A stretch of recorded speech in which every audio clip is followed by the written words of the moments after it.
Hello, class. So today, what we're going to be doing is we're going to go over my project. My project is actually was looking at military aviation here in San Antonio, Texas, namely looking at the history and formation of Brooks Air Force Base. Very unique history, very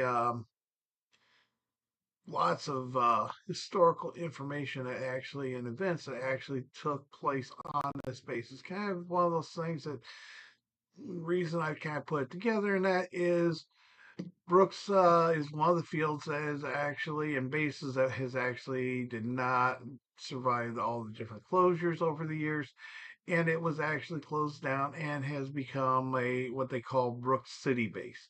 Uh, it's just a section of the city now, but it still has one area, a little park, that is actually right at where Hangar 9 is, kind of this little memorial, and that's all truly is left in other than some different things that they actually had up on the base, such as static displays and that.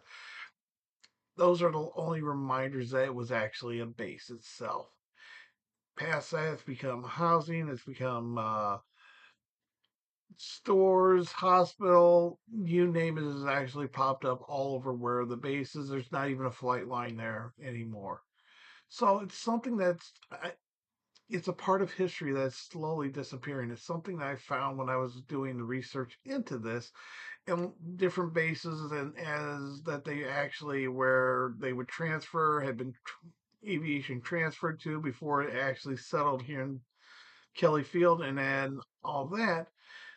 It was all those bases are kind of disappearing. I could find some pictures of them and brief mention, but there's not any real in-depth history about it. And this is the thing that really kind of is sad is that so much of this history is just disappearing because it really is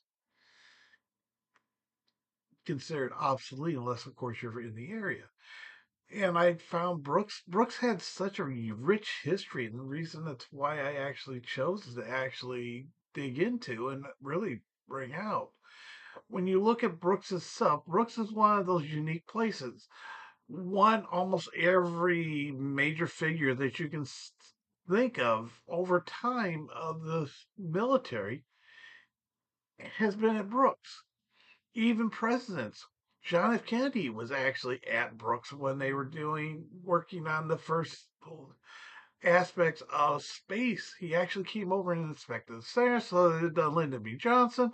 And you also have in the Lyndon B. Johnson was just a senator. And then you have the actual fact that this was a place where first aviation, really first primary school actually was built into where they actually came up using the Gosport training system, which was something that was devised in England due to the high levels of loss or training at deaths. They actually created this Gosport training system, which is just basically a tube running from one open cockpit to the other so they could actually talk to each other because all if they didn't do that they had to do some crude hand signals. Hopefully they got it. And it also gave the trainer a set ability to gain control to take over control of the aircraft if the trainee took a major mistakes. This helped increase the or decrease the death toll, the mortality rate from training exercises. This is also something that's why you would end up having aviation medicine. It first starts off in New York, comes here because this is where Brooks is the primary training area. So they actually start doing aviation medicine here because it's related to training and training deaths. So they actually start looking into what is the factors that are causing these deaths.